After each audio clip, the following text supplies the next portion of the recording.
Hello there, and welcome to the Sportcat Show, formerly known as the Paranormal Guys. Welcome to everybody that listening in Australia. Thank you for allowing us to tickle your ears on Dare Talk Radio. We are live for the next 2 hours with a special guest. Well, first, let me bring my beautiful co-host out of here, Miss Harley. Hello, everybody. So we are live for the next 2 hours, and we'll hopefully have a good engaged chat because the authors tonight, Angel Just and send that to me so I can have it. Published a great book here. Harley's actually listened to the whole thing all the way through. I have not managed to make it all the way through because I've got too many books, but I'm trying. So come over and find us on the Sportcat shows. Jump in the chat. I'm horrible about introductions, so I'm just going to bring you two out and let you tell everybody about yourself, and welcome to our show. Thank you so much for having us. My name is Rocio Aquino. I'm from Mexico. And my name is Angel. I'm from Puerto Rico, and Rocio and I have been married for 25 years. Oh, congratulations. I've been married for like 800, I think. So it's tough. So we have been trying for a long time to get y'all on to the show. And I'm sorry, by the way, I mispronounced your name when we started. I'm sorry. That's my fault. I should have asked beforehand. But we've been trying to get you all on for a long time. And I had some family problems, as you know, and then I got sick, and Harley was about to beat me with a wet noodle if I didn't get you all back, because she says that your book is instrumental in helping her change her life. So. Well, I see myself a lot in Jennifer because I am 40 years old. I've been married for 20 years, and it's a very difficult situation, which Glenn knows a lot of what goes on. And after reading the book, I've been making lists and things to, like, keeping notebooks of things and steps that I want to do to change and how I'm going to go about changing things going on in my life. Like, for our I read that audience, book explain in who a day and Jennifer a half. Jennifer's a character in the book, and she, in her head, well, she feels like nothing she does is right. Nothing will ever be, she'll never be good enough for anybody. And her husband divorces her and leaves her for a younger woman, and then has children with this other woman. And a lot comes out while she's at the Orchid about how she feels about all that. And I really, really liked this book. Like, if there was really a place like the Orchid that I could go to, I would be going to it. Because I've got Believe 4 me, children, and, like, my oldest is 21, and my youngest is 13, and it's just been, like, that book it really did a lot for me. Mm. So I was so mad when, like, I listened to it in a whole day and a half, and then Glenn's like, "Well, I'm sick, so we're not gonna have them, and I don't know where they're coming." And I'm like, "No, you need to get them back on the show. They need to know that this book really helped me, because like, I keep a log now of things to help me change my goals in life." Harley, thank you so much for insisting in us coming here tonight because believe me, you are not alone. This is the book that I wish I have in the moments that I needed most. So believe me, after searching for 30 years, different answers, when I found it and I begin to experience uh, a change in my life on direction, in that moment, I was feeling like we need to share this to the world, how we can do it in a way that we can inspire more people to see themselves and then see all the possibilities that we can do to really begin to live a life different. So thank you so much because I'm Jennifer too, and I'm Sophia, and I'm all the women who are there, and Angel is the same. He was in a very difficult position too, but what you see between him and I is he was able to let it go, and I was not able to let it go. It seems So like it's easier for men to let things go than it is for women, because we tend to hold on to things and then come back to it later, and then we think, "Okay, that was my fault. Why did I do that?" And then like with me, I tend to blame myself for a lot of things that happen, and then I'm like later on, I'm like thinking about it now, and I'm like, "No, that wasn't my fault. I had no control in that." And before I read this book, I probably wouldn't have done that. Now I sit and I think about everything, and I'm like, "No, that's not my fault. I need to let it go." mm, And I Oh have my my best gosh. friend listening to this book now too. And Wow. she doesn't listen to them like I do. Like right now I'm on another series and I'm on book 9 of that series, but she's listening to it, and it's from what she's read so far, it's helping her too. Wow. Look, I mean, first of all, Harley, Glenn, thank you so much for having us. We're so excited. Harley, when you were speaking, all I could think was when we wrote the book, we used to say we had no idea, right? You don't really know. You go at it and you're inspired. Something is driving you. Um, and but we used to say if it changes one life, that's it, one person, it would have all been worth it. So I'm just so excited to be here today to be able to say, Harley, we wrote it for you, right? Because ultimately, wow, to hear those words, it is the greatest reward that anyone can have after putting a piece of writing out into the world. And sure enough, we wrote it because we were changing the way we're looking at our lives, just like you are now, just like what you said. And it's like, wait a minute, you mean I can look at things differently? You mean these are ideas that I have in my head after the way I've grown up? And so, but if I start changing them, then maybe my life could be different. What a concept. And that's where it came from the desire to be able to share that with more people, so that more people can realize that it's not over, that at any point in your life you can pick it up from wherever you are, no matter what you've done. And it doesn't matter if it's ugly, if it's nasty, how many mistakes you've made. You can change, and it's okay to have made those mistakes, and we can move forward and pick it up from there. And that's so exciting. So I'm honored, really, that to be here and to hear your words and to be with the both of you right now. Thank you.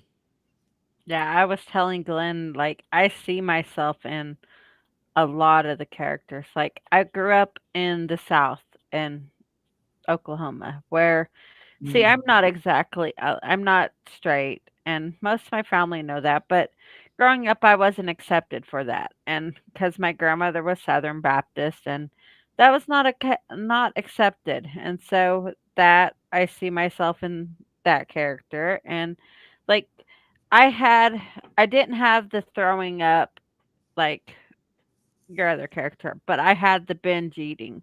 And I've had gastric bypass this last, well, almost a year ago. The 18th will be a Mm. year. And I've lost 178 pounds. And Wow. so, Wow. um, Congratulations. so Wow. I still have the tendency where my brain's like, no, I need to eat all this food. And I really don't.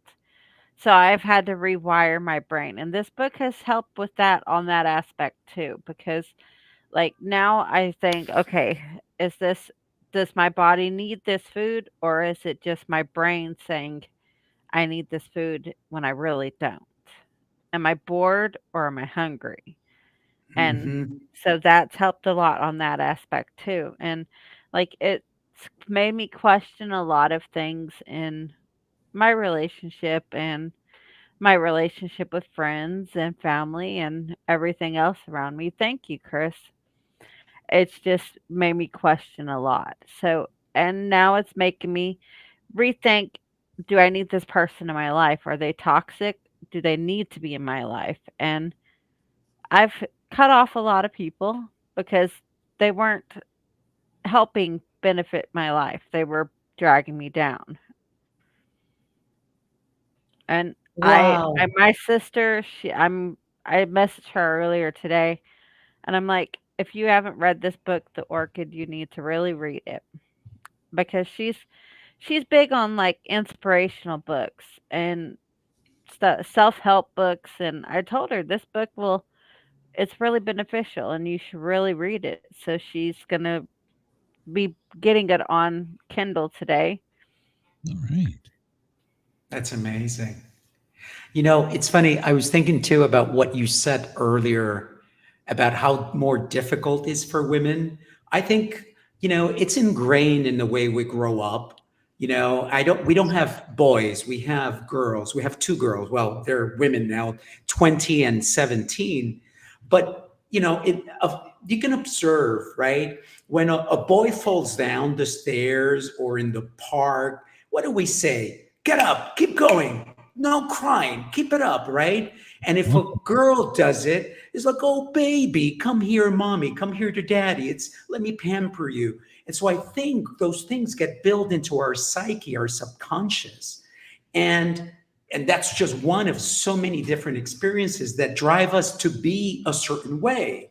So men get hit and it's like, oh man, like, oh, I'm okay. I'm not, I'm going to keep going because it doesn't hurt, although we're dying, right? But God forbid we admit it. And so I think those are the things that we need to revisit. And I love that you said, I am rewiring, reprogramming my brain because, we do that so often. We download it for our phones. Our cars sometimes these days require some download of some new software. And yet we think that as human beings, we can go on the rest of our lives and not rewire ourselves again. And I love that you're doing it. You're such a great example for anyone who's listening that it's possible, that it's not late. My mom is doing it at 74. It's really is possible. I did it. For first time I was nice to me at 50. Yeah. And now that I see my girls being nicer to them, it's like that's why we need to pass this information to everyone there.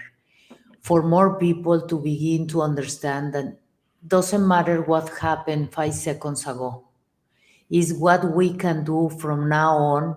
But if you have tools, you can really change the trajectory of where you are doing in the relationship with anyone. Believe me, Harley, Glenn, I was still working until yesterday the feeling of abandonment that I have in my life. So the challenge are for everyone. Everyone has different challenge, but if you know the tools and you know how to use it, because in the novel what the characters do is they inspire you to do a different point of view. So if you begin to see another point of view, you say, I, you know what, I want to do that, and if she can do it, I can do it, and if it's not so difficult. So this is this is the most important part, to understand that everyone has challenge, men and women. And remember, to women they say these stories for them to keep small. But the man has another stories to keep them be aggressive. Really, it's like a, you cannot cry, you cannot say anything, you cannot relate. And all those stories, what they are doing is really pull us apart of who we are. And what we want to do with the book is create these bridges between ourselves and how to find ourselves. When you have a couple and you read the book together and you begin to say, let's begin to question, let's question everything. Let's begin to see what is the kind of relationship of experience that we want to have together. And then you begin to create that relationship that you want. Yeah. My gosh, there's so much to talk about. I'm just so excited first to hear what you're sharing because it's why we live now. It's to be able to touch someone else's life. And the beauty of the book, the way we decided that we wanted to write it, follows a wise saying that we live by, which is life is 10% what happens and 90% how you react. And so the book is written, as you know, is 10% is the story of these women, which are difficult stories. And by the way, everything about them is symbolic of Rocio's and my life. So I'll give you an example. Um, Stephanie, sexually abused. Rocio was sexually abused as an adult. I was sexually abused as a child, right? So we wanted to talk about that because we don't speak about it often enough. It's really important, and it's things that we keep tied up inside of us that ultimately become illness because we don't let them out. Olivia, highly successful, right? This woman just got off the podium at the United Nations and she's giving a speech. And the only thing that she can see is all the mistakes that she and her team made. And Rocio and I have been in throughout life really successful from a career point of view, but often like, oh no, that's not good enough.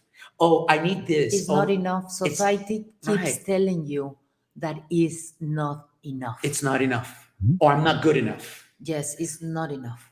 Then you have Jennifer, which we spoke about, right? She divorced 4 years ago. She is hitting rock bottom. She's not taking care of her kids well enough. She's failing at her job.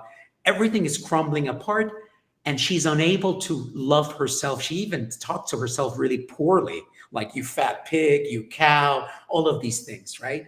Then you have Nicole, who is gay and at 30 hasn't told her parents that she is. And in our case, it wasn't gender like you, but it was more the masks that all of us wear. We all wear masks because we want to belong. Oh no, I'm not going to tell them that, because if I tell them, they're not going to invite me to the party or to this or to that. And and then it was Sophia who's just angry. Sophia's like, don't mess with me. No one has done me any favors in my life. I am not going to yield to anybody's desire. I don't care. And, who hasn't been angry at having to fight for everything like we all have to? But the beauty is that these women go to this place and somebody teaches them how to love themselves again. And they teach them tools. And the beauty is that the tools are things you can do in the privacy of your own home, and that you can do, and you don't have to go to an expensive anything, right? And that was important to us, that you could read the book and say, oh, I just went to a retreat for 7 days with these amazing women and I feel a little bit different. And so I'm just so happy. I'm like super, super happy, Harley, of listening to you. That's amazing. Wow. Yeah, I absolutely loved the book. Oh my She's God. building. Um, a lot of times, some of the issues you talk about are like PTSD, which little background on me: firefighter, paramedic, Mm. taken out of the job by a animal attack, and then the city just put me on the side, said you're just a number now. So medically retired. And then once I realized it was over, when I say it, I'm talking about my career. That is when all that trauma come rushing forward. And it was an actual emotional, physical minute in a doctor's office. I'm surprised they didn't commit me. Uh, but doctors are now so quick to, here, take a pill, here, do this. They don't want to try and teach you the coping skills or the mechanisms, or to give you even hope, usually, of how much better you can be. So it's always a struggle dealing with any trauma, but with you got emotional trauma, I don't know. I don't want to say it's worse, but you wear it a different way, if that makes any sense. You keep that more to yourself, I guess. Does that make sense? Yes, 100%. You know, when my mom, at one point, she has 4 kids, and my father used to hit her and be cheating on her. And little by little, she lose herself in the relationship. Plus, my father continued to be a womanizer. So at one point, finally, she decides to stop being with him, and she moves to a household that we lost during the earthquake in Mexico in 1985. So from that moment, you have a woman who is depressed, lonely, with 4 teenagers who they are completely whack, and my mother didn't receive any help.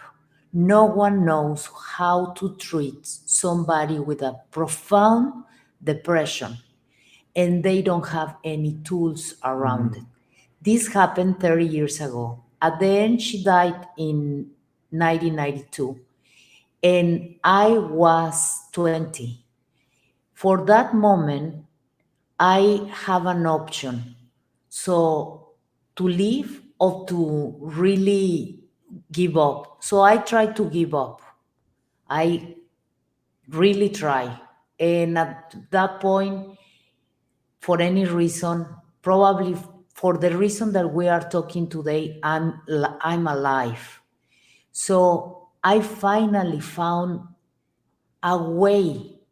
It's not the way, it's one way to really release all the emotions that I was carrying inside of me. Because, for example, Angel, he was able to really let go the trauma, but I was not able. The trauma was stuck in my body.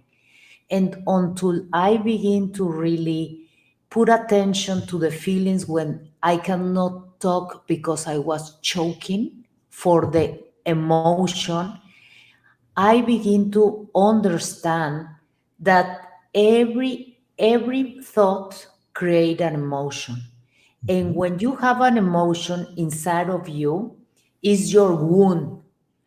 And your wound, until you don't see it and remove it and heal it, is gonna stay there for the rest of your life. And that creates sickness. And you create from a place of lack. So I begin to heal myself in the moment, and I really put the oxygen mask like when you are in an airplane. And was for first time that I love myself, but only has 3 years. that I understand how important is to invest in ourselves. But of course, society is not going to tell you because it's a good business keeping people sick. Yes. Or because really, I was looking for the answers all the time out of me. I was looking for a companion for tell me that I was loved, that I deserved love. And then I was looking because I at one point I was depressed too, and people doesn't know what to do with you. So is this society who continues to send you this message, and we are so nice, all the humans in the planet, we believe that message. And until you begin to discover that no one is going to come to save us, we need Yes. to save ourselves. And in the moment that we begin to understand how to save ourselves, in that moment, nothing is more important than our own psyche, healthy body, healthy everything. Because really, the pharmaceuticals, they only give you a pill. The doctors, the new program is I'm only gonna see you for 50 minutes. And is all these things that are for profit, but not really for the benefit of the human. Really, we want to do the book because at one point we were able to do the course, the master, read 200 books to experience the healing, go to different persons, but every person charge you a lot of money. Correct. And it's how we can begin to see a different world if not everyone has the same language, the language of understanding, the language of I understand for what are you passing. Let's help each other. So Yeah. In the comments here, real quick, so I get caught up. Chris says, my psychologist has been hammering the 10-90% concept into my head for over 5 years now. I actually have homework on that topic for my next session next month. Oh, good. That's amazing. Timing. Yeah. You know, it's funny. I have come to believe, and I joke about this with my daughters now, that actually that formula is wrong. That life is 0% what happens to you, and it's only about how you react to it, right? Because we all have these stories. We all have I got fired from my job for no reason, or a reason that doesn't merit it. That, my relationships suck. I was abused, this, that. We all have it. And I think that what ends up happening is that because we have been trained to think that we are so weak as humans that we're like, and it's just been ingrained. Our grandparents, our parents are like, oh, poor you. Oh, are you going to be okay? And all of these things. And I know now that we think about it, it's like, oh yeah, it's true. They say that, and we don't think what it does to us, but it just keeps. And we go to the doctor, and now they say, well, I'm going to help you to, live with your disease and your illness. And it's like, no, I don't want to live with it. I want to get rid of it. And it's almost like everybody wants you to continue, as Rocio mentioned, being this sack of illnesses and issues and problems. But the truth is, and going to Chris is, and his comment, I believe that we're so powerful when we tap into that. That thing that you, Harley, are tapping into, that is changing you from inside, that's the power that we're after. That is just amazing because we all have it. And we don't, because we don't see it, we don't see that light at the end of the tunnel, we don't think it exists. And I know we're going to talk a little bit about paranormal later, but really, I think there's a really fine line between paranormal and the energy and the power that resides within a human being. And when you tap into it, things happen. And you're like, oh, where did I get that burst of energy to do this or to do that or to figure it out? And I just think it's wonderful. And we're in this new era of humans remembering. It's not even reinventing, it's not reimagining, it's remembering the power that lies inside. And I'll end this particular section by saying, we're reading a lot about the power of the heart. And there's organizations that have been studying it for decades. There's an institute called the Heart Math Institute, in which they've been doing science studies on the heart. And I believe that one of the things that happens is that we have disconnected our brains from our hearts. And because of that, we've lost our power, because it is in the unification of those two things. In fact, they found that there's more neurons going from the heart to the brain than from the brain to the heart.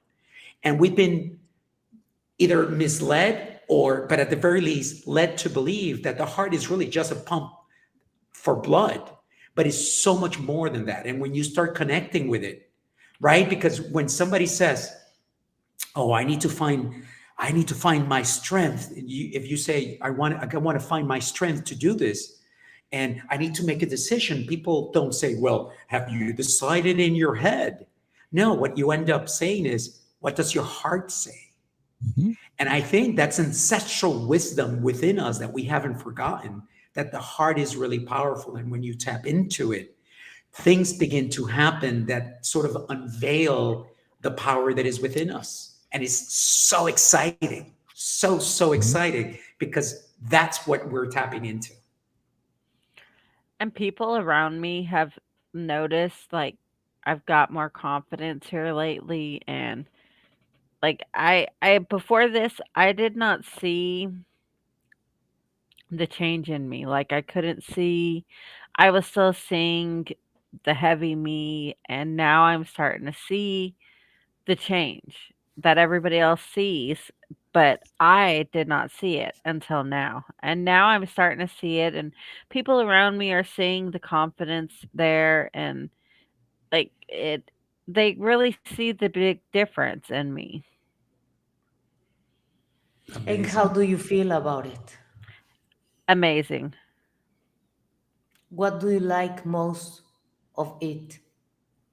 I like the fact that this may sound kind of, but before, okay, so as a female, when I was bigger, I was moved at by guys and girls and everybody.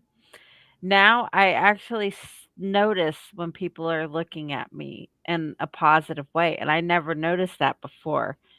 And someone said, your confidence is why we're noticing you now. And I like that fact that people actually see me, not just Mm. see big me. They see me now. Mm. Well, I See told you this? a minute ago you were beaming. So, You really are. yes. See. Amazing. So, Okay, see Harvey, this that was is me. successful. This was me last year. Yes. Wow. Is another you. I've lost a whole Transformation. person, and I'm starting to see it now. And Wow. like my daughter, she told me, she said, like, Mom, you're smaller than me now. And to begin with, I didn't see this. And last time she came into my house, she was like, you're just fading away. I'm like, no, I'm not. And now I really see it. And I like the rewiring my brain to feel better about myself and not constantly put myself down and think negative about me. Now every day I wake up and I'm like, I got this. I'm not the old me. I'm better. I'm let's go for the day and go head on to whatever challenges are coming. I've got this. And I used to not be like that. I used to, when I was at work and a negative situation happened, it used to really bother me. Now it doesn't bother me as much. I mean, it does still because everybody has where negative situations at work. It bothers them, but I don't let it get to me as bad as it used to. Now I'm like, you know, tomorrow will be better. Wow. You Sure. know, it's funny. I love what you, Bravo. yeah, no, congratulations. Incredible. I love what you said, and it's important for everyone who's listening. This that we are talking about, and certainly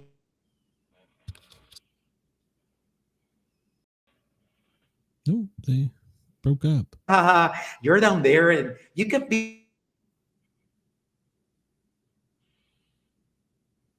tools that you can use on a daily basis because you will go on your knees once in a while. You will encounter that person who says an unkind word and hurts you a little bit.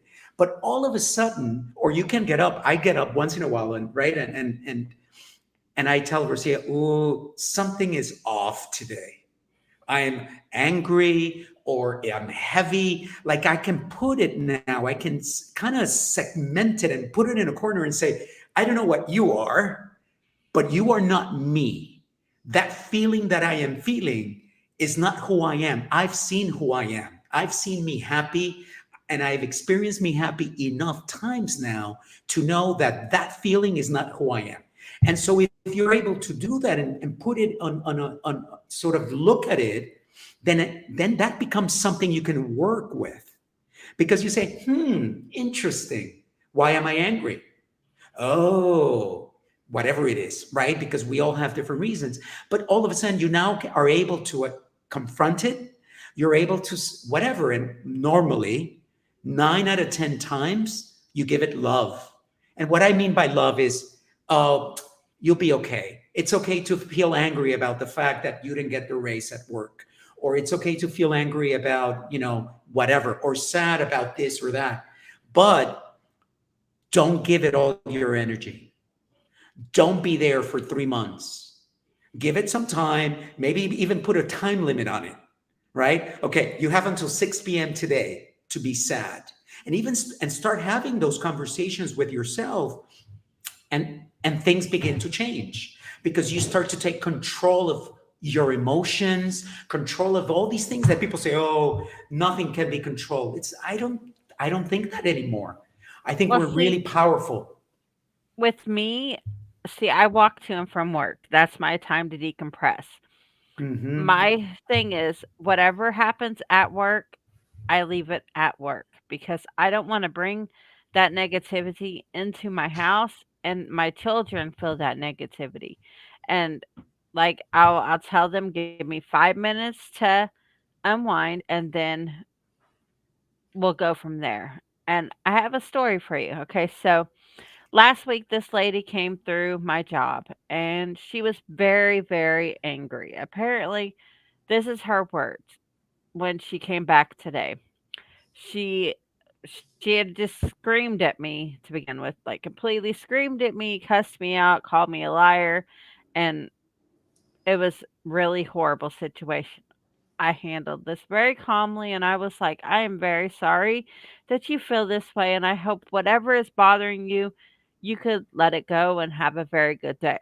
Well, she came back through the drive-through today because I have two jobs. I'm an office manager at H&R Block and I'm due temporary work at Arby's. So she came back through today and she was like, the other day when you told me that you hope whatever I had going wrong, I'd let it go and have a very good day, that really made my day. And I was going through a very lot of that time and she was crying to me and she was like, I really appreciate those kind words from you. And she was like, I don't know what made you say those kind words to me. I was like, well, I've read a book here lately and it's changed me. And I was like, it made me rethink how I talk to people because I never know what they're going through and what I say could impact them. If I say something horrible to them and they're having a horrible day, it could impact them negatively and then it could come back badly. I've never been the type to say negative things, but this she said that it really helped her, and because of this book, it makes me question how I talk to people. I'm not like I've never been very rude. I've never been a rude person, but when people yelled at me, I did kind of get snappy and I did kind of get rude back. But It that's happens. human nature right there. Yeah, But of now course. I think about it. I think about what I say before I say it to people because of the fact that I never know what they're going through. And she told me that that day that she came through, her husband died. Oh gosh. And Oh my God. not that day, but a couple days before that. And with him Yeah. passing, she got evicted from her apartment because she lost Oh his my income and she was trying to move in with her friend. And she said, me telling her that, hopefully, me saying what I said to her really made her day better. And she was like, she's never had anybody tell her that they hope things get better for them and that the way that I talked to her and didn't God. react to her for being so rude. I was like, well, I've learned how to rethink things and how to not be so rude to people. Well, I've never been rude, but not to snap at people because I don't know what they're going through. I don't know what's causing them to act this way. And she was very appreciative of Oh my how God. I talked to her. And she was bawling. And like my manager was standing there and she was listening to the lady bawl to me because she came in the front counter and asked for the lady with the red and black hair. And I to begin with, I'm like, um, She's not here. kind of not really wanting to go up there because I don't want to know she's going to yell at me Yes, again. of Oh my And course. she God. was like, "No, no, it's nothing negative," and she's just bawling, and my manager's like, "What's is there a problem?" And she's like, "No, no, I just wanna tell you that she's a really Hmm. good employee. This lady really helped me through a really hard day, and she didn't even know she was helping me." And so that this Oh book my really God. has helped me think about how I talk to people. And I want you two to know she hasn't even told me any of this. So, and we Oh talk my daily. God. So, Well, no, the lady just came in today, and that was this morning she came in and did Oh this. my God. I hear all this and I don't know what I'm more excited about. The impact you had on the lady or the fact that a screaming lady did not impact you.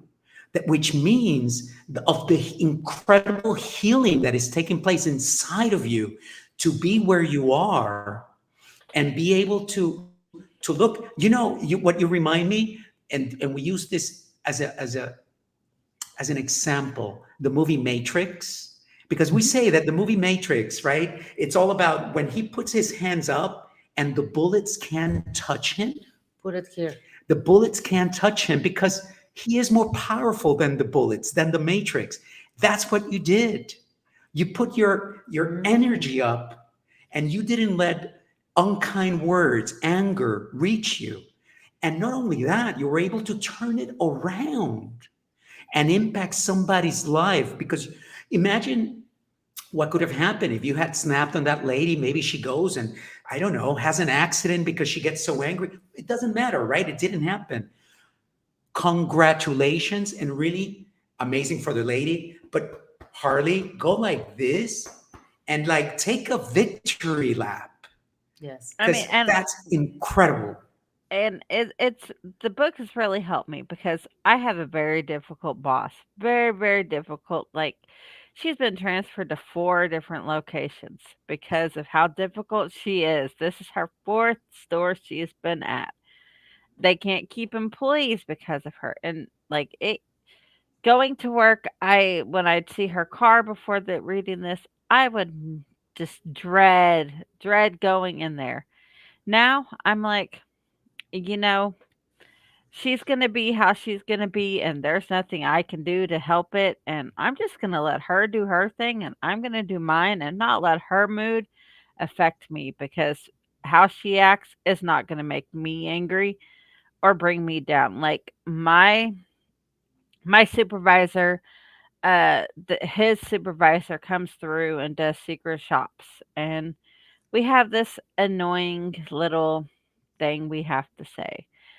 And I'm the only person who he actually enjoys to hear it from now. And like he wants to have me record the greeting for them to have that as what people hear, because I'm so pleasant from what the reviews say here lately. And people are noticing I'm very pleasant and they like that. And even Wow. on our Google reviews, there was one that they saw 3 days ago where they were saying how the drive-through girl is very pleasant. Well, I'm the only person on drive-through, so they've noticed that I'm more pleasant. And well, I've never been unpleasant, but I don't get down as easy, because Oh my I God. used to get really, like, I'd come to work and I'd see her and I'd be like, "Oh, this day is gonna be very long." And now I'm like, Harley, "You know what? I hope you have a good day. Let's just make this the day." Harley, do you feel the power of being you?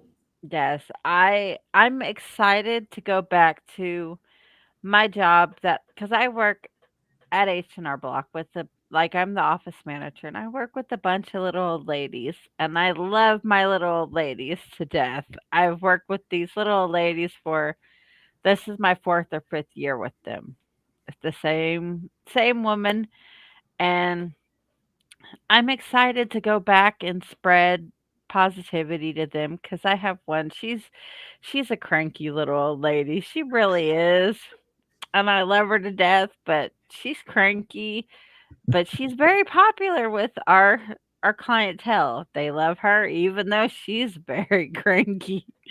Like, it makes me wanna buy each of them a copy of this book as their welcome back gift and say, "You know what? Each of you get to read this book. That's your task." We can do a book club, We'll be happy to. a, Exactly. a book club together. And at one point, I'm going to bring, I'm friends with the authors. We can bring them together. And that excuse can help everyone to understand that at the end, if they have anything they're carrying them, they can really see and transform. This is Harley, Sportcat. This is the real alchemy. It's the alchemy of our own emotions, of Yeah. our own ideas. And when you begin to do this alchemy and begin to see your power little by little and begin to use it, nothing can stop you. Yeah. So congratulations again. Really Incredible. is yes. Glenn, what are you thinking of all this? Because you were saying, this is the first I hear of some of this. Yeah, it's the first here, and I told y'all she really is beaming. She smiles a lot more. She's not going to tell you I had to coax her on tonight. She was having a bad day, and I'm like, look, you need this. This is what you need tonight. Listen to me. Just listen to what I'm saying, because I knew how important it was to her. And I want to circle back to something that you said, something they taught us in the fire academy. You may be pinned down in a burning building by yourself, all alone. You've got very little air left. You don't know which way is out. There's no one coming to save you. You have to save yourself. Yes. Don't give up. And that's one of the things in the fire academy. Beth, Mrs. Sportcat, says they made me invincible, but they teach you. You don't ever give up, no matter what. Don't ever give up. And I mean, down to your dying breath, literally. And so that was one of the most powerful things that we've been taught. And by you saying that, it enforces it, gives it more power. And back to your point, words do have meaning, because like she was just kind. Of course, as a paramedic, they train us in this, some of the psychological stuff, but and we just kind of bounce it off. But some days it's not easy, but you don't know what kind of bad day they're having, so you have to use your power of your words, especially like in an emergency. If you show up like me, you're in that position of power where you're the voice of authority, and you're like, oh geez, if I say something stupid here we go. So you have to think about that Yeah. stuff. But I'm sorry, I got off on a tangent, but that really was a lot when she said that no one's coming to save you.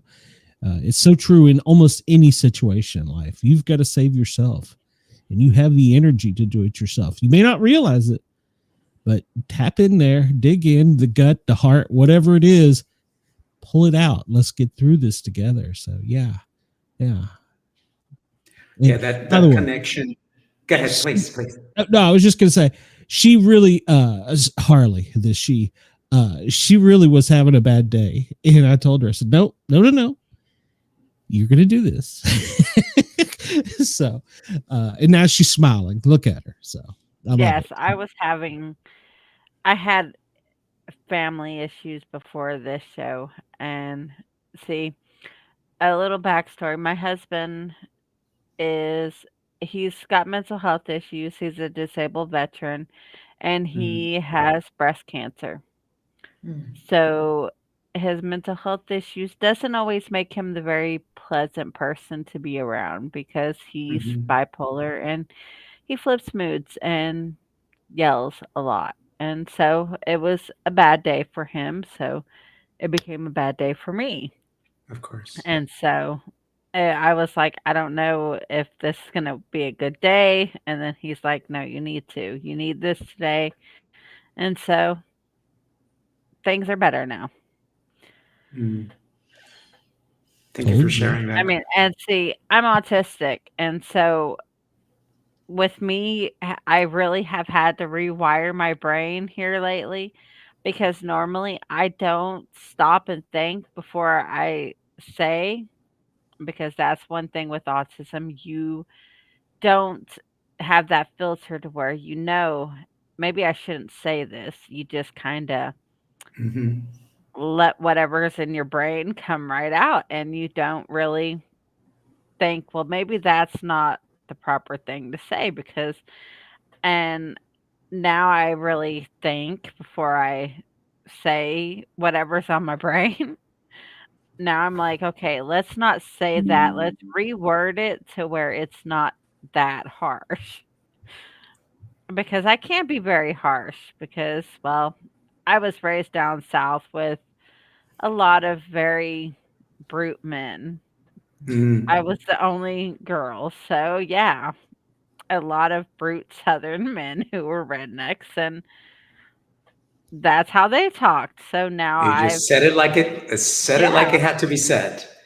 and so now I rethink everything. Before I say it, I think about it, and then I I've done started doing this whole, okay, let's wait 5 seconds after whatever comes in my head before I say it, and then think about it before I say it. Is that really what needs to be said, or can something else be said in place of that that's not as harsh and more kinder than the harsh words? Because the harsh words isn't always what needs to be said. Wow. You're like super Harley. I was gonna That's say, what I did you mean, and do? I've incredible. got 3 well, I've got 4 children. I have a daughter, she's 21, and she's in college. She's about to graduate from I'm in Ohio. She's graduating from Tri-C, which is our community college, and going to Cleveland State. And she just got awarded I didn't tell you this. She just got awarded a $2,000 grant Good. for her grades on top of her financial aid That's for the school amazing. that she's going to at Cleveland State. She's going to be doing speech pathology and American Sign Language to work in the school system. Good. Wow. So Wow. I will be giving her this Congratulations. book because I think this book might help her because of that. But she's doing very good. Like that's my big pride and joy there because she works full time, has her own apartment, and I've done good with her. Okay, I've got 3 boys. I love them to death, but they're lazy. They're very lazy. How old are they? Yeah. My oldest son will be 19 next in December, and then I've got a 15. Well, he'll be 15 on the 30th, and then my youngest will be 14 on December 1st. And Hmm.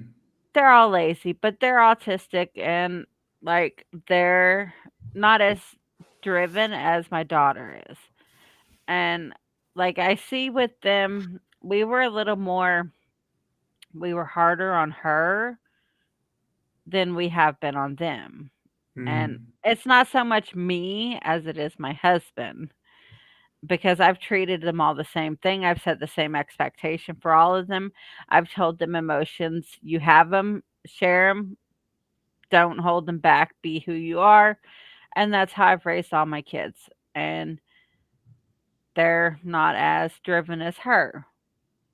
And so I'm trying to figure out how to change their way of thinking now because, well, I'm changing my way of thinking. They need to change their way of thinking. They need to Hmm. be more driven to accomplish what their sister is doing. Not necessarily what she's doing, but their own path in life, not I what love they're that. doing now, because what they're doing now is not necessarily going to work. Hmm. Well, as you know from the book, the last lesson that is taught at the Orchid is intention. And so I hear it in everything you just said that there is this intention. It was like, okay, I'm making change in my life. We're going to make some changes in our lives too. And so I think it's already there and it's fantastic that it's at the center. And that you're doing it from this place, right? Of a more loving, just existence for yourself. And it's inevitable that they're going to benefit from that more loving existence and experience that you're having with yourself. Let me jump in here for a minute and push a button to give our station time to do their radio, whatever it is they do. So let me push a button here real quick, and we will be back with hour 2. Watch your radio turn gold. The sound that shakes your soul. Buckle up for another wild ride. Bold takes, sharp commentary, no filters. It's Sportcat's Daily Gazette. Overnights, only on Radio X Gold. Radio X Gold, where memories unfold. And welcome back to hour 2. We've all but broke out the couch for Harley there. I loved it when she said, "How does that make you feel?" I was like, "Yep, okay, here comes the shrink." And she won't admit it, but if you're a comic book fan, you know who Harley Quinn is in Batman. That's who she likes to say she is a lot of times, but she's not really. That's her persona. It's her public persona. But she has been making changes, and like you were saying, rewiring, and that made your metaphor for, we update our software, we update our cars, whatever, but we don't update this. It's like the same stuff that was stuck in there since middle school or whatever. So I like that. That makes a lot of sense. Yeah. Let me tell you something that I discovered that for me was a game changer. Is I discovered that I have inside of me 2 personalities. So it's what they call the ego and the free mind. So my ego, my insecurities, my fears was controlling my life. And in the moment that I was able to begin to see that the ego, my insecurities, the fear, the sadness was controlling my life, and my other part, my free will, my loving, begins to see that part and send love, unconditional love, and understanding myself, understanding how we work, because we have is this is our bodies, right? The physical body, the mind, the emotional body, the inner child, and the connection with something, right? So when you are like this, you are not aligned. So little by little, you need to begin to have a conversation with one part of all of them. So I finally was able to really align my think, my talk, my feelings, my actions, and this part who is free, joy, and at one point creates for a place of understanding and for abundance, begins to see when this part want to take over, and it's like a no, I'm gonna take those 2 minutes to really see you, understand that you are really going through that energy, but that energy is not really me. So I've been sending this love, and the difference that has been doing in my life is incredible. For example, this one is more free, and this one is more insecure. So at the end, what I want to say, I'm like Harley, this like the Harley Quinn who has two personalities. The personality of very insecure, very victim, because I love to play in the victim. But at one point I understand that the victim doesn't gonna take anywhere. So I begin to play the powerful Rocio, the free, and now that I able to see this different, the freedom that I experience is incredible. Believe me, I was never going to be able to have a conversation in a podcast in English because it's my second language, you see, and to try to explain all this, and then to say in front of everyone that I tried to kill myself, that I was abused, sexually abused, that they abused me physically, verbally, and well, you begin to understand that, that happened, but that doesn't define me. And in the moment that you can do that and let go the story of the I'm not my mother, so I don't need to live the life of my mother. I'm Rocio, and I need to begin to understand how I want to experience for myself a harmony. Because what I discover is I feel better when this part who was out of harmony, when I put it there and then I send the love, I found that place that is only mine, and is that quiet where I have fun with myself, is what I wish more people can be in that place after having traumatic experience, and really this the ego or that personality that is broken and shattered can feel safe being with the other person, my other me, to send them love, then this has been a game changer. And and really, when I was able to create that place in me, that place in me is incredible. Yes. That is incredible. And you said it didn't happen until you were 50. Is that correct? Until I was 50. And I would have never believed you were 50, but okay. I'll take your word for it. 53. I feel like the old man in the room. So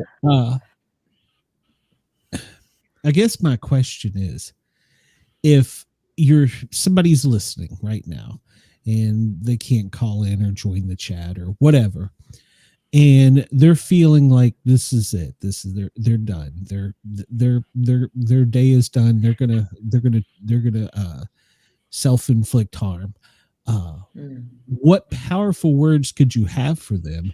Because one thing I have learned through this medium is we, through the voice, even because we go out more places audio than we do video, um, we have power with our words. And Mm. We do. what would you say to a person that was down in that spot and it's like, this I'm never going to get out of this? I will right now, for example, something that helped me to break the spell of victimhood in that moment was, you know, I'm gonna have a good moment right now. I don't know what is gonna be tomorrow. I don't know what is gonna happen in 5 seconds. But right now, I'm choosing to breathe and to stay and to really begin to see what is the good thing that is happening in my life. Begin to focus all my attention of where is the good part here. And remember that guy who wrote A Man's Search for Meaning, who was in the concentration camp, Viktor Frankl. Viktor Frankl. And at one point, is like, what is the good part right now in this moment when everyone around me is dying? And is the sun that is really touching my skin. So gratitude is a superpower. So if you begin to focus on what is good right now, wherever you are, really, really can make a change, profound change in this moment. Very good. You get something you want to toss in there? You kind of got that look. So I would double down on gratitude. And gratitude is highly misunderstood. And we think that giving thanks is all there is, right? And we've been conditioned to that. But there's something that happens when you experience it, when you really start to allow yourself to enter into the energy of gratitude. And it's got to be different for everybody, but it could be your cat, it could be your dog, it could be your children, it could be whatever it is. I don't know, a drink, water, juice, whatever. Hot, warm, hot coffee in the morning, whatever it is, find something to be grateful for. In fact, we have an exercise. So if you're this person who's listening right now and you're like at the end of your rope and it's like, enough, I can't put up with this anymore, we invite you to do the following. Literally sit down somewhere, breathe, take a few deep breaths, because a lot gets fixed by putting more oxygen into our bodies and into our brain. So let's just start by, yes. And you begin to connect the brain with the heart, and you put your two fingers, yes, and on in your your heart, heart. on your heart, and start saying, I am grateful for. All of us have some things to be grateful for, whatever that is. I'm grateful for my fingernails. I'm grateful for this conversation. I'm grateful for the old lady who's a little bit naggy, but she brings me, I don't know, sugar, whatever it is that we're grateful for. And keep that up. Keep that up for a few minutes if you can. Longer, if you can go longer, do it. But I am grateful for this. I am grateful for that. I am grateful for that. And at some point, and it's different for everybody, it depends how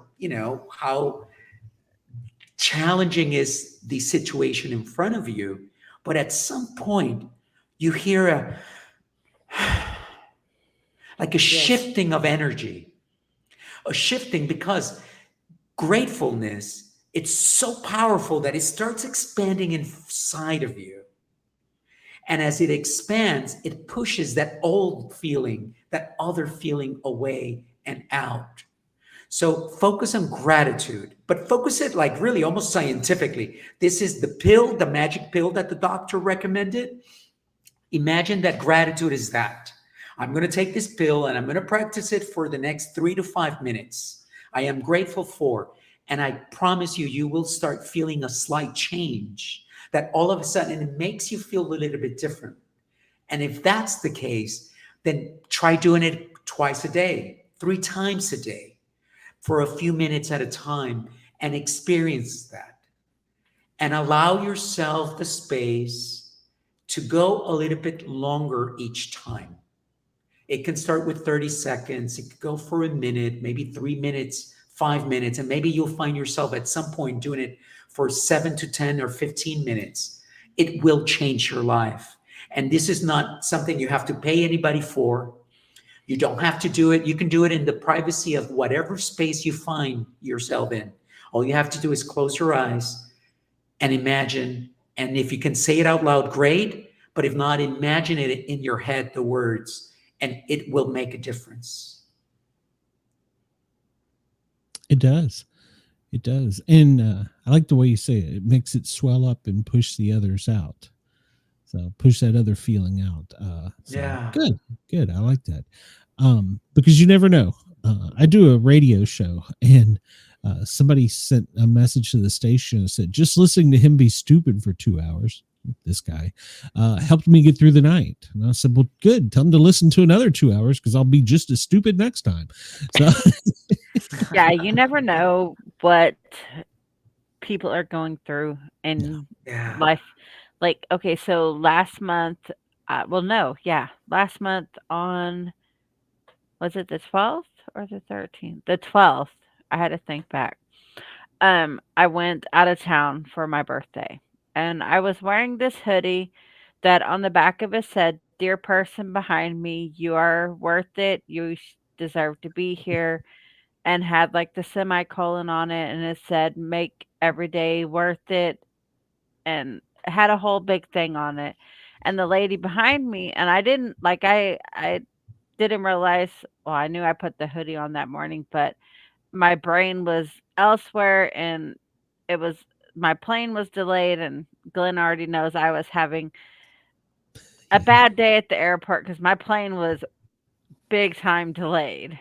And well, everyone knows how frantic the airport is. And the lady behind me Yeah. taps me on my shoulder and she's like, "Thank you." And I didn't put two and two together. She was like, "I needed that." And like later on when I got to my Airbnb, I took my hoodie off and I'm like, "Oh, that's what she was saying thank you for." And so it's one of those, you never know what the person behind you, in front of you, around you are going through, and positive words and sweatshirts or whatever does make a lot in today, because with everything going on in society nowadays, there's so much negativity, and Yeah. positive word can go a long way to a person. Yeah. Also, a negative word can too.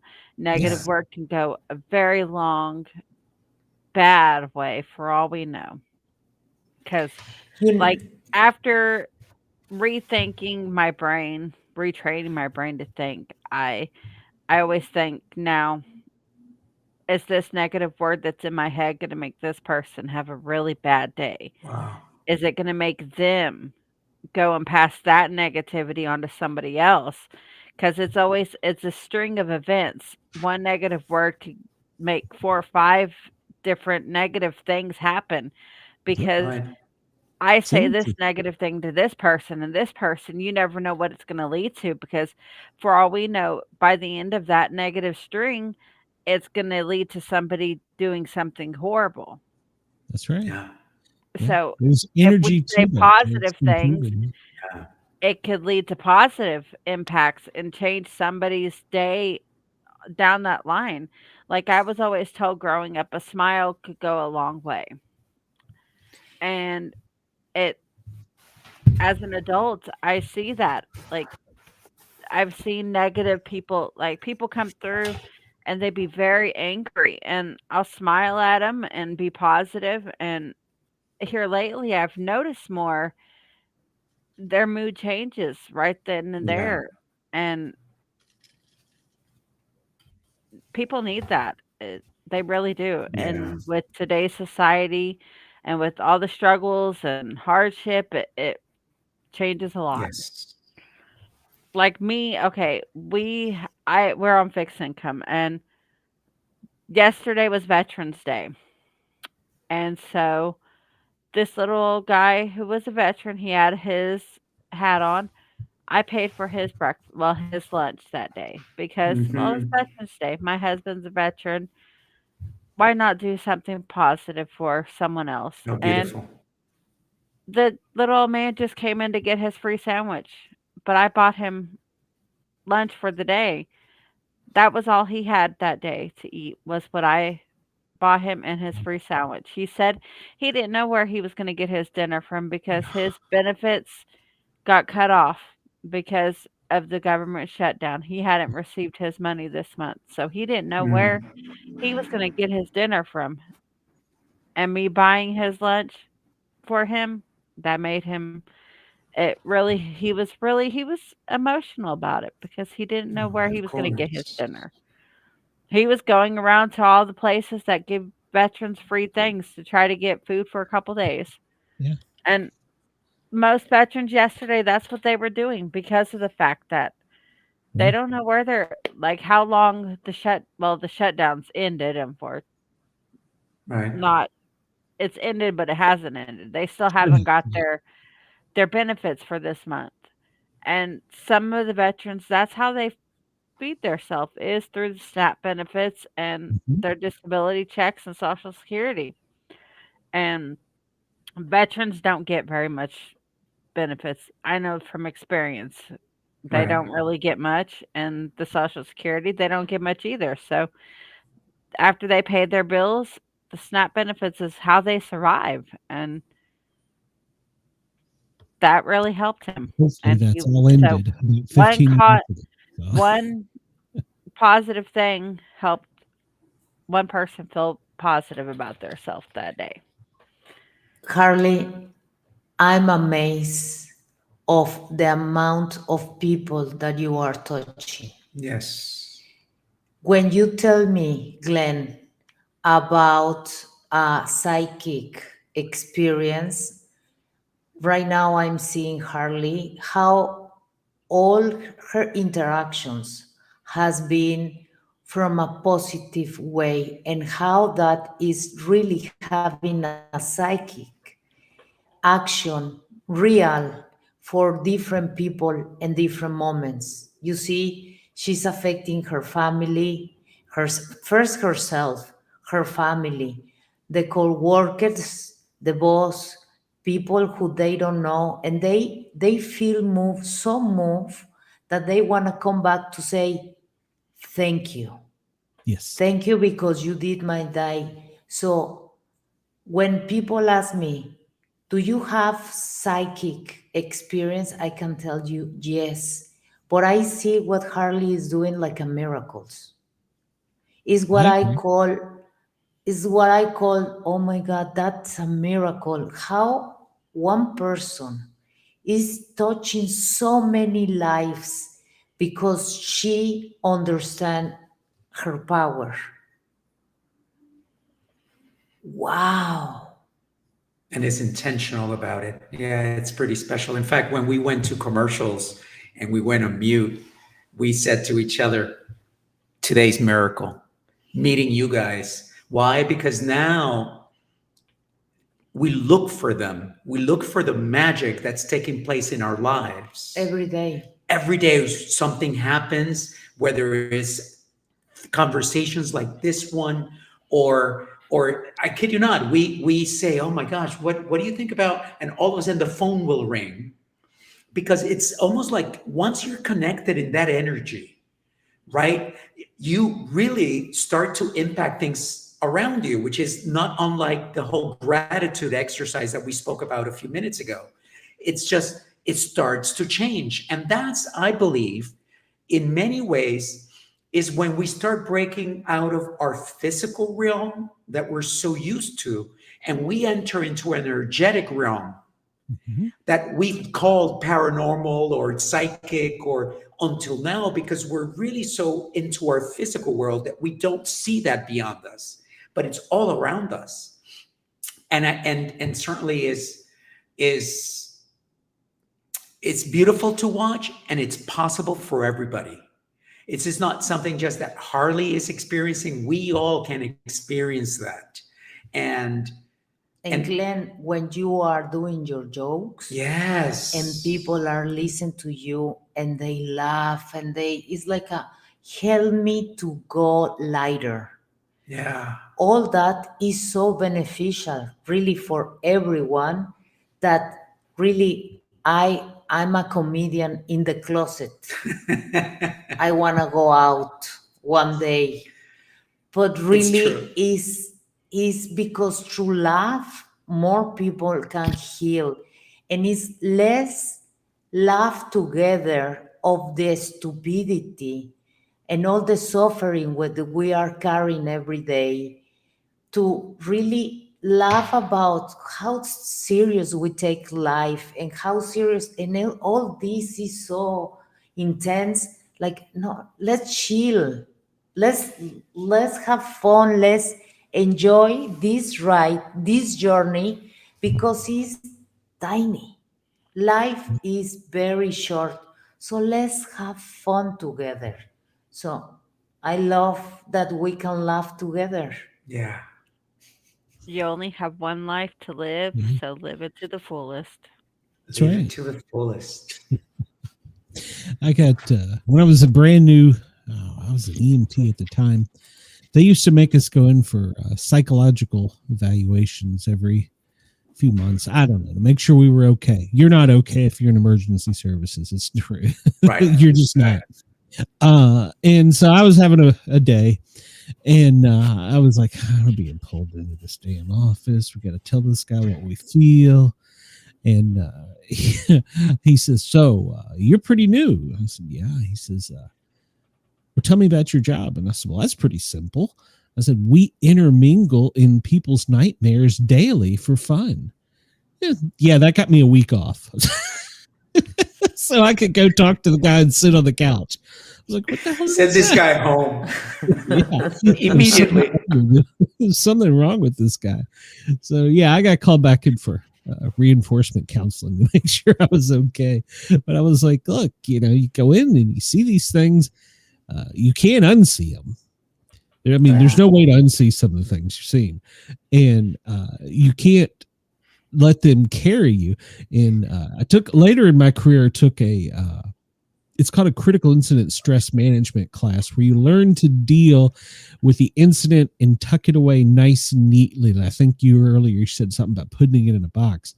We always referred to each call, every time you go out to help somebody, that energy or whatever, it's a pair of socks. Put that pair of socks in your drawer and don't worry about it. Well, the problem is, one day you're going to have too many socks to put in that drawer. Yeah. And they're going to go everywhere.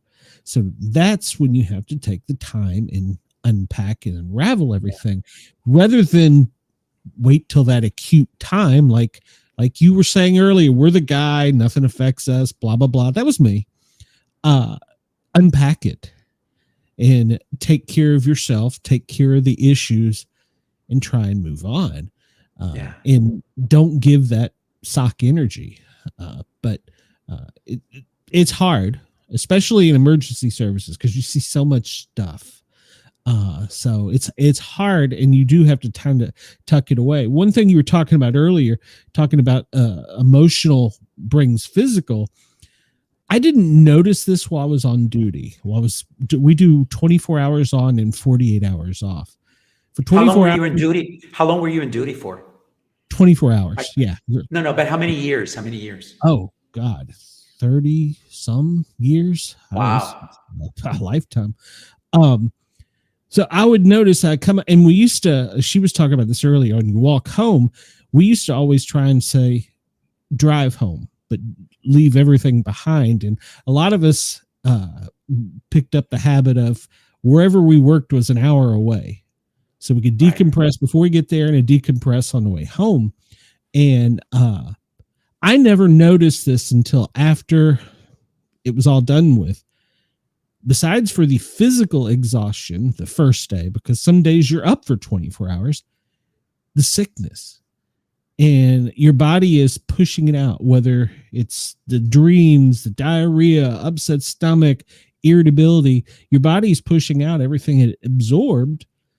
And then the next 24 hours, you're trying to rest so you can do it all again. I never noticed that pattern until it stopped. And I was actually telling my wife about that the other day. I said, I'm not as sick as I used to be. Because, I don't have that.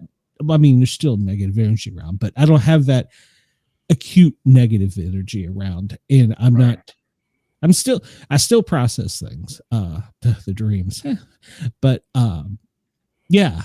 so I never noticed that, but you're right. The brain will rewire and try and get it out in an illness, a manifestation. You're absolutely right about that. So sorry. It's the I rambled. subconscious. It's the subconscious what brings the things that we don't know. And one of the ways is dreams, and another ones are here and we don't know. So they're gonna come up when maybe you are walking next to a lake. They come when you don't have idea. I used And to get like really bad migraines because I used to let everything bother me. That's true. And mm, Glenn knows there up until here recently, I would be in bed for days with migraines because I would let everything get to me. Mm-hmm. Here in the last month, since the beginning of October, I haven't had a single migraine. Wow. Did you just notice that? Yeah, I just now noticed that because Wow. since the beginning of October, I have not had a single migraine. There you go. Not at all. And I Oh, just wow. now noticed that. I'm like, I used to have migraines bad all the Did you time. do the Harley? Oh my gosh, Harley. Yeah, let me just say something first. Wow, again. We had a friend of ours who had a kidney transplant. We were having this conversation. She actually helped us with the book. She's a poet, and she helped us with the Spanish version of it, blah, blah, blah. And after a while, she just in a conversation like this one, we weren't in a podcast, but just a conversation, she goes, "Oh my gosh." We're like, "What?" "I haven't gone to the doctor in a year." And she attributed it to the changes that had taken place in her lifestyle, in her experience, reading the book and saying, and the whole point is that when you start to address it and those things bubble up and you find a way for them to exit, they no longer create the pressure in your life that led to the other stuff. Yeah. In fact, we have a friend slash doctor who is a chiropractor, and he's a shaman, and he cleanses people of energy and so on. And he tells us, he says, "I ride horses multiple times a week, hard, because the horse cleanses my body of the energy that I absorb during these treatments that I give people." And so the problem is that if we don't realize it, we'll turn to alcohol, we'll turn to food, we'll think of other people as punching bags, and shopping. shopping, and it's not our fault. We're just trying to get rid of this energy, and sometimes we do it in the most unhealthy, unhelpful, and damaging ways. But if we so little become conscious of it, then again, awareness is key. It's like, I need to get rid of this energy. Frankly, it's almost like make it into a request to God, to the universe, to whatever you believe in, and say, help me get rid of this in a healthy way. Yes. I need to let this go. These are the words, and that's why they are so important, because you are making a decreto. Like a yes, a credo, I can't think of this word in Spanish. Like English. an Decoration. Yeah, like a declaration. Declaration. Thank you, Harvey. True. You're making a declaration that it's very real to you. I need help getting rid of this, and there's something that happens inside of you when you say this is who I am and this is me. It's almost like a command that you're putting out there around you, right? Many people is like, oh yeah, the moment I said this ain't happening anymore, it kind of stopped. That's how powerful we are with a word. The same is true when we decide to let something go. So letting something go and saying that I am going to let it go is as important as the process itself. It's where the door opens up. And sometimes we may not even know how to, but the world around us, the universe around us gives us the answers and the way forward. And all we have to do is kind of be aware. Oh, interesting. I asked Take for the help. invitation. Take the invitation. Ask for the help, and it shall be delivered. I absolutely love you guys' website for the Orchid book, how it has your little backstory on it. And I love the backstory right there itself. Guys, you should go read their backstory on the orchidbook.com. It is amazing. It goes into details about them as who they are, and they're wonderful humans, just them and their self. I mean, it takes wonderful humans to produce a book like this. You're very kind. Thank you. Thank you so Thank you for your much. kind words. Thank you so much. Do you know that at one point he has the glass full and I have the glass empty, and I was the woman and he was Mary? Yeah. So when we wrote the book, it just for me it came very easy to be the role of Mary, which is the wisdom, the we can do this. They put it down, and Rocio was all the women, all the pain, and it was interesting because men are told so often, hold it in, swallow it, don't cry. So we lose touch with our emotions. And the truth is, I believe we're as emotional as women. It's just over time Sometimes, we've if been not trained not more to be. emotional than us. Absolutely. Oh, yeah, I Yes. agree wholeheartedly. Yeah. And so, yeah. Thank you. Thank you for your kind words. There were They're days very I would moving. come home from being on duty after having a bad shift, might run a bad kid call or something. And my wife, she was a nurse in the OR. I would come in and unplug the kids' alarm clocks because I was like, they're not leaving the house today. Yes. And my wife's like, is there something wrong? I'm like, no. She goes, okay, kids' alarm clocks are unplugged and you're sitting out here watching TV with a thing of Jack. It's 10 in the morning. I'm like, well, it was a bad night. So she's like, okay, we got to talk. And yeah, you're right. We do get more emotional, I think. I Yeah. really believe that. So, okay. And imagine if you are telling the man don't to be emotional or don't to be fragile. So really that creates this expectation that is not real. Mhm. And really that's why we need these bridges to really create understanding between peers and to really break with the cycle of poverty, of the cycle of sadness, or any cycle that you want to break. We need to break it. And if you do it with more people begin to understand your language, how you say it, what do you mean, and they begin to understand themselves. And you understand that it's not your responsibility, the well-being, but you can help them. Yeah. Absolutely.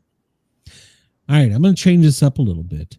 Yes. Because we want to talk about some paranormal. So, Yes. first off, do you believe in the paranormal? And then secondly, have you had any experiences, whether it's with a ghost, saw the Loch Ness monster, Bigfoot, anything like that? This is the fun part. This is what you enjoy most, right? No, Well, because it's super fun. I love, believe me, when I was in Mexico, I was asking people, did you saw the chupacabras? It's like a tell me the truth. And people, of course, they don't say it. But at one point, let me tell you, at one point I was, you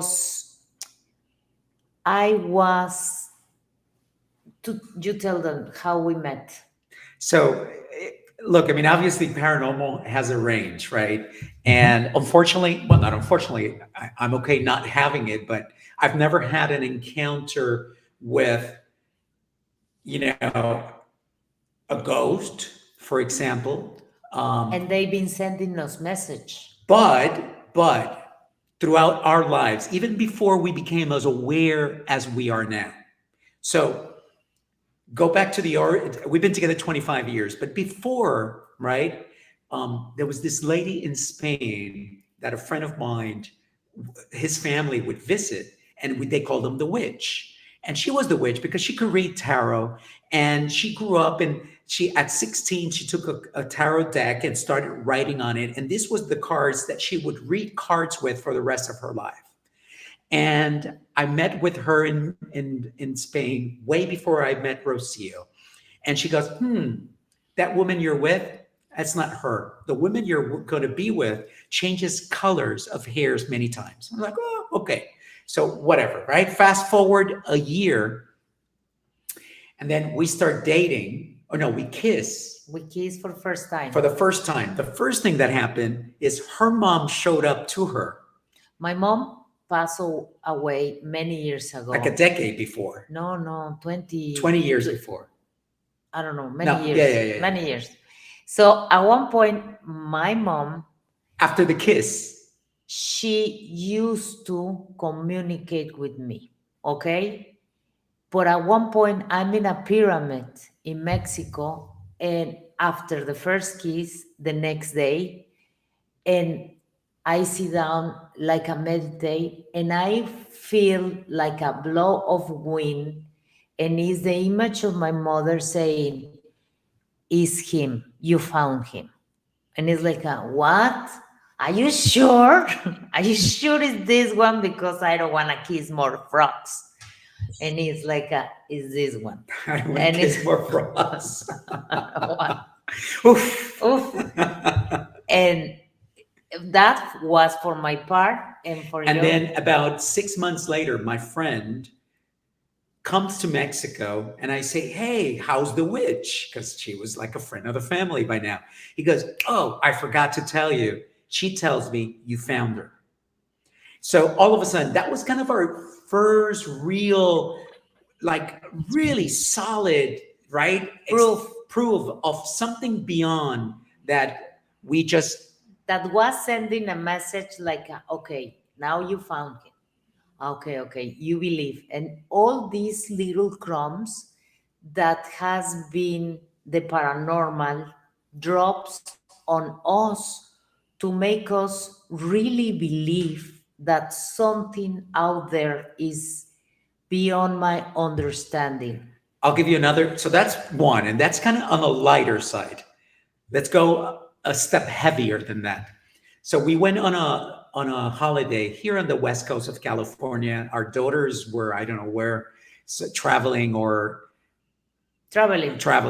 and we said, why don't we just go up the coast and stay in an Airbnb or something? So on our way back, there was an accident. A car hit a deer, and two cars stopped, right next to each other. They didn't hit anything. I think they might have hit the deer, but everybody was fine. And my car stopped right in the middle. And I looked at the rear view mirror, and immediately I see a truck or big lights coming towards us. So I step on the gas and I get out of it.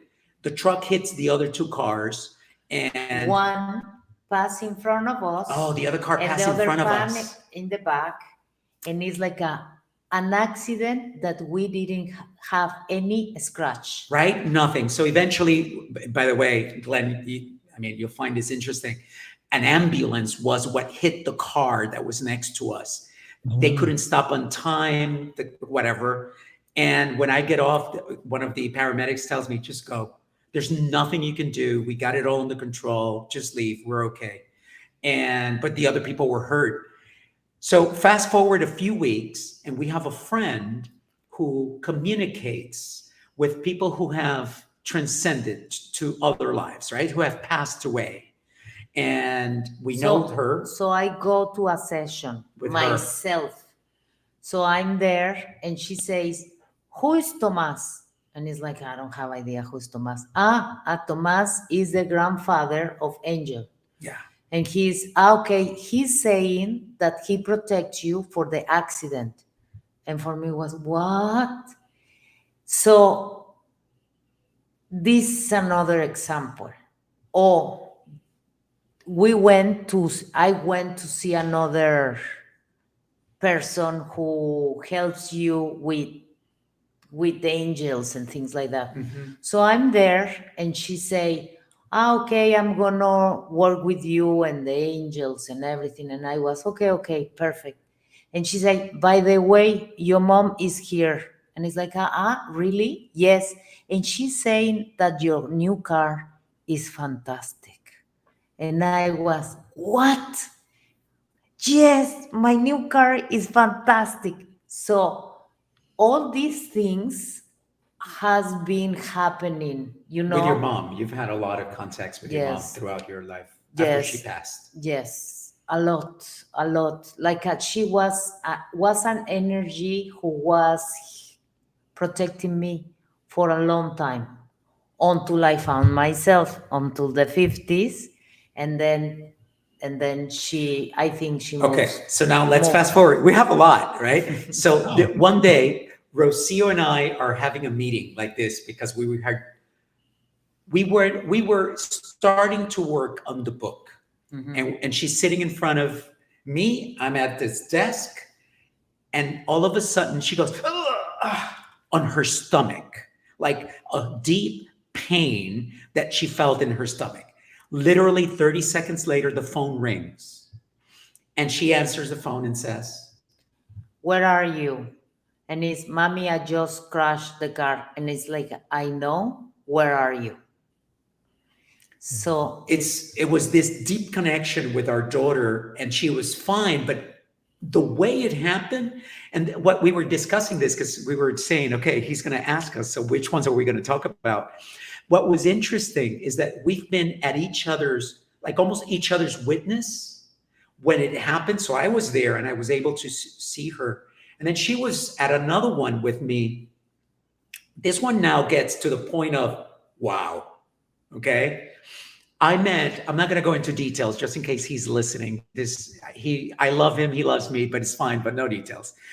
So I met this, we're in this campground, and I met this gentleman, and we're having a fire, and there's a group of people, everybody's having a good time. And this gentleman starts crying, and he says, my daughter passed away some months ago in a car accident. And I was, I'm so sorry, and so on.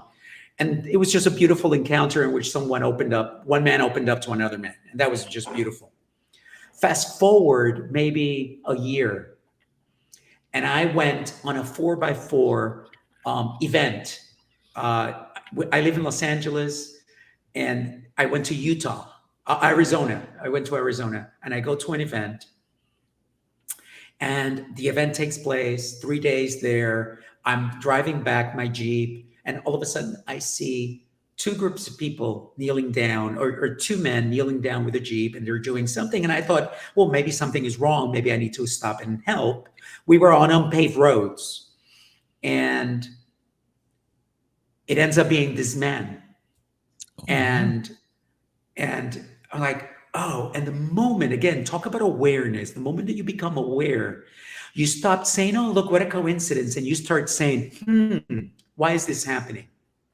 Why am I in this situation now? And all of a sudden, your eyes open and your subconscious opens to, okay, what's going on? I want to know, or I know. And I tell him, I don't know why I'm finding you, but there's no reason why I should be finding you in the middle of nowhere. Um, but that's it. So I go and because I'm heading back to Los Angeles. I'm filling up the tank. He stops next to me, and he goes. He comes right after I said goodbye to him. He comes maybe 10 minutes later. He's like, "Hey, would you have dinner with me and my wife?" And I'm like, yes, of course. That was kind of like the next awareness. So I said, but before I need to go to my hotel room and pick up my stuff because I'm driving home after that. He goes, yeah, absolutely. I'll see you at that restaurant.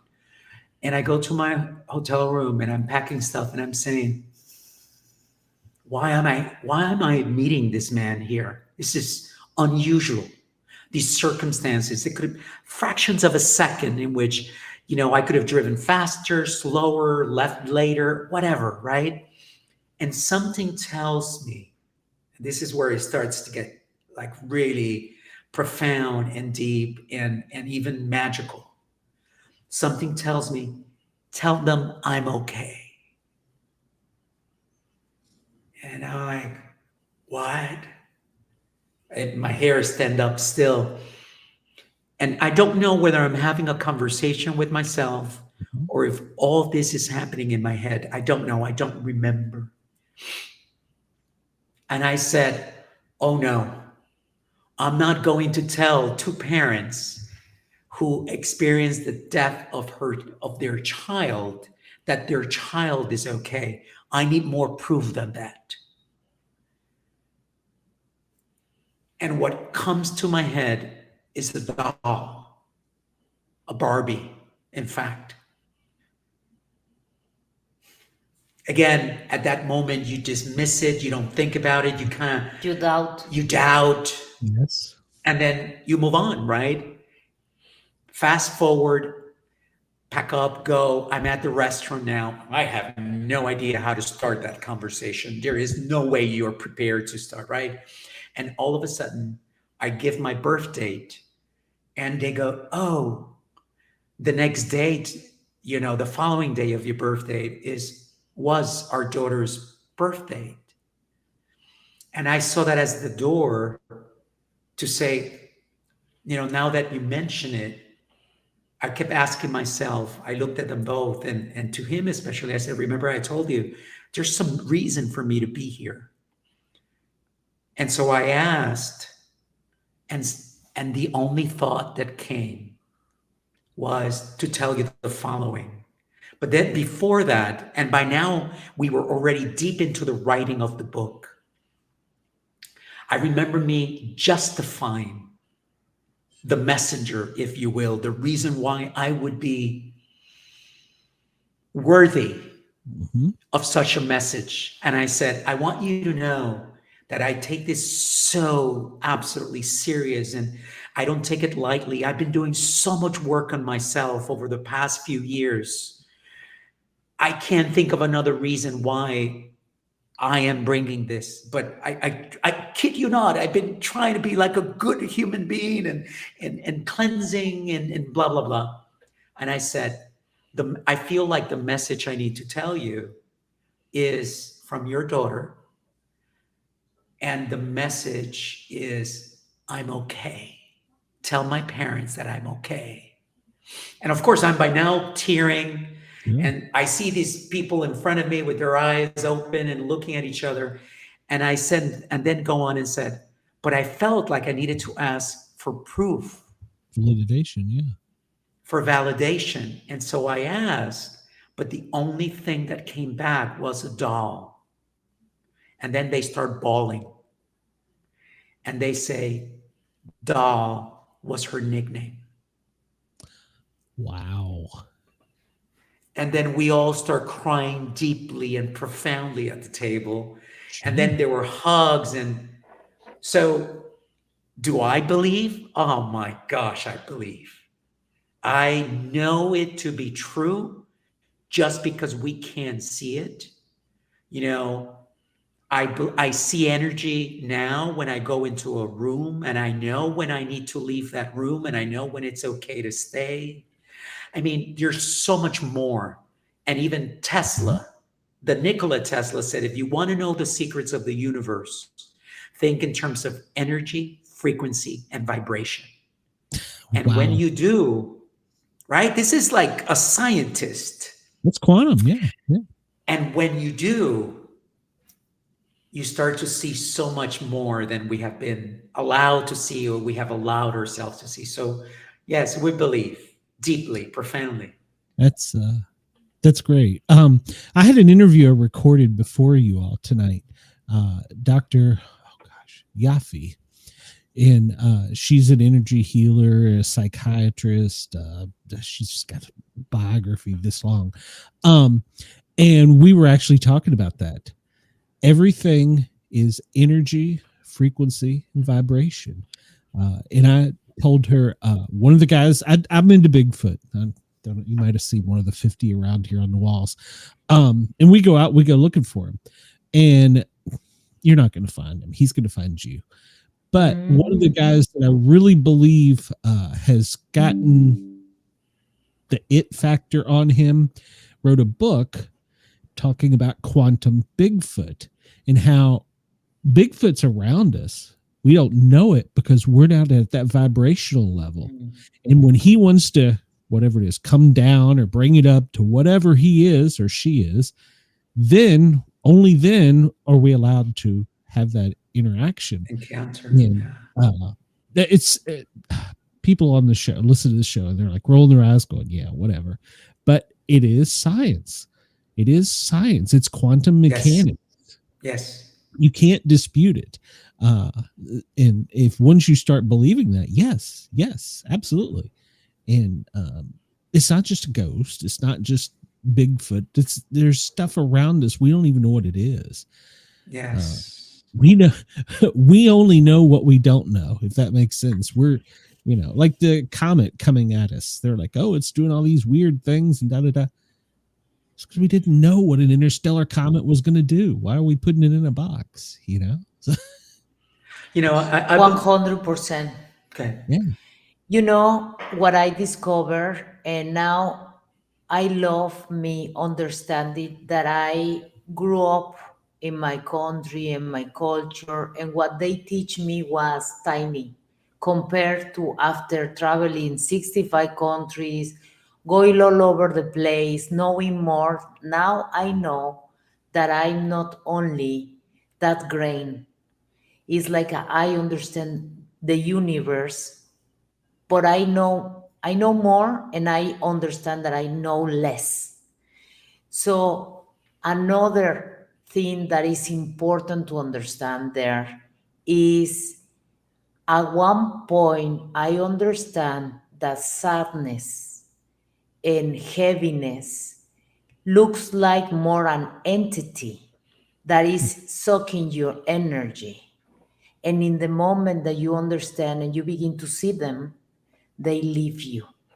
And it's nothing that is not love is going to come close to me. This is my temple, and you need to go out. Because believe me, they were on top of me. And after my cleaning all of them, or most of them, no, all of them, is now I can recognize when an entity is sucking the energy of somebody. And that's why it's so important for people to understand how important is our temple, and to really kick out anything that you don't want.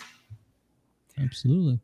There's so much that we don't understand. There's so many, and the beauty is, and you mentioned it, Glenn, that quantum physics now, it's really opening the door. And I think what we're going to find out is, I don't know whether it's a few years down the line or 100 years down the line, that really esotericism and physics and science are one. They're just two different views from a different perspective of the very same thing. And we called it esotericism when we couldn't explain it because we didn't have words or research or the tools to explain it. And now we can. And so it's really, we're so profound as entities. And, we don't know what 80% of our brain is used for. Well, what do you think it's used for? It's for all of those amazing things that we do that we can't see, we can't tell, we can't really put our hands on right now. But everyone has experienced a ghost in their lives, right? I'm sure everybody's like, oh yeah, there was this time when the rocking chair was moving and I didn't want to. We've all been there, but it's so difficult sometimes to put our hands on it and explain it. That's right. Well, before we let you get out of here, because we're almost up to the hard break, I want to make sure you tell everybody where they can find you, where they can get in touch with you, because that's really important, I'm finding out. And of course, obviously, how to order the book and all that stuff. Amazing. Thank you. Well, first of all, thank you for the opportunity. It has been our delight to be here with the two of you. We are honored and privileged. The To book, witness Harley yes. really has been the best present ever. Thank you so much for telling us your story, because I always want to know what is the experience of the people with the book. Yes, Thank you you. didn't quite see us maybe, but we had tears of joy here, rejoicing in hearing the story and talking about it. So thank you. The book is called The Orchid, The Secret Code of Modern Goddesses. And I will say that, and then I will say to the men listening, please don't make the mistake of just dismissing it so quickly. The book really deals with 5 lessons: awareness, gratitude, forgiveness, acceptance, and intention.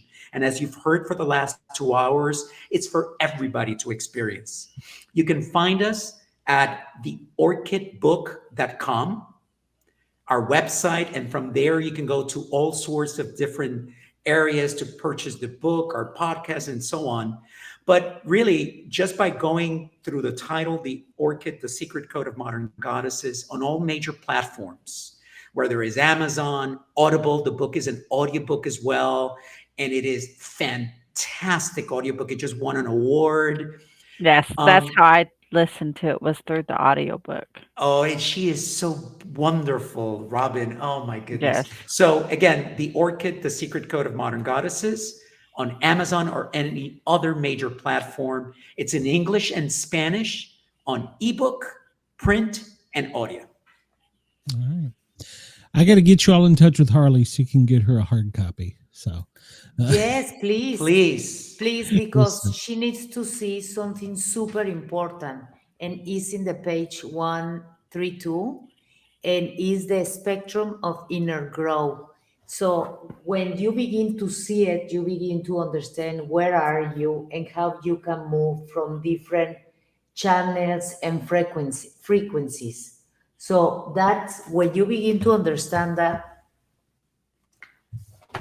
nothing can stop us. We are y'all should have her on unstoppable. your show.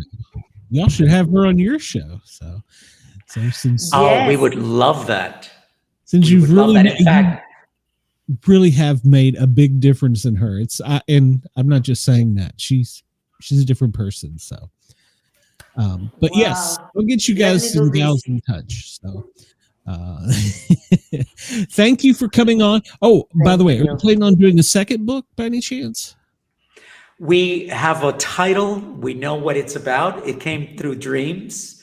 But we wanted to give proper space and time for the first book to go wide, because there's so much in it. So we're probably going to do maybe another year Okay. with this one before we go. So it'll be a while. But yes, we already know what Okay, it's going to be good. about. Well, we're gonna have you back then. It's settled. We're gonna have you back. Amazing. Yeah, Amazing. y'all Because I welcome will anytime. definitely read it.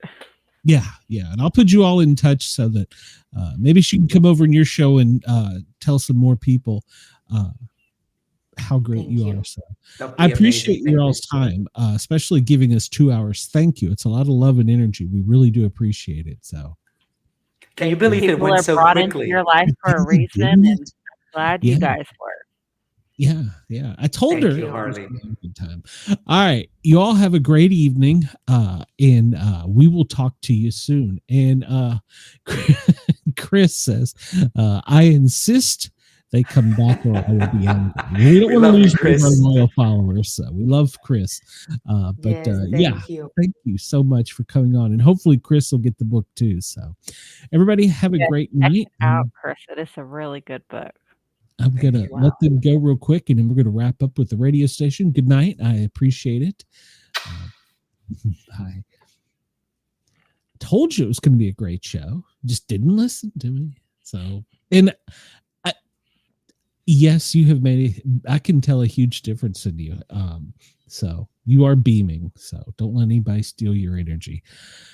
All right. So we're up against a hard break here. Harley, you got anywhere you're gonna be? No. Okay, well, I will be live on the Thin Line Rock Station, www, the Thin Line Rock Station, tomorrow from noon till 2 Eastern, spinning some records, playing some tunes, and then immediately following that, I will be back doing Sportcat's Daily Gazette. So I expect to see you all. Come over and find the Sportcat shows. Hit that thumbs up, that like button. Just come over and show us some love. And this is going to be a weird outro because the computer or the studio is messing with it. So it's gonna be a weird outro. We'll play the song and then we'll come back and BS some more after we get rid of the radio. So. Live radio. Of course you will.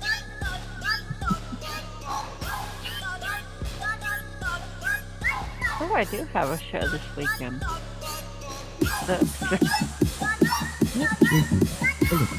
Hold your horses. We'll get there.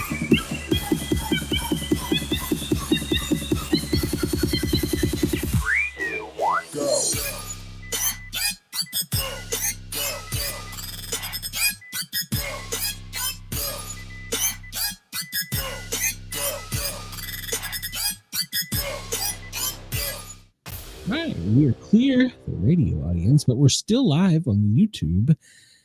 Harley, have you noticed the studios acting up this week? For which studio? Any of them. It's like right now it's telling me to go live, but we're already live. So I have to actually refresh this and come back in to end the show. It's the weirdest thing. It's done this for 2 days now. I don't know what the It may deal is. be the platform you stream on. It's aliens. So, but hold on. I'm going to hit a button. We'll be back in 1 second, maybe. I don't. And we're back. It's the weirdest damn thing. Now I have a in stream button. So there we go. All right. Well, we're going to end this. I will be back tomorrow, 2 till 4 o'clock with more smart assery. So everybody have a great night. Chris, we will Catch me see you- Saturday for Yes. part 1 of 1957 music bracket. Yeah, go find Harley. We've made it and, to almost the 60s. you get to the 80s, let me know. So, all right. Everybody have a great night. We'll see you soon.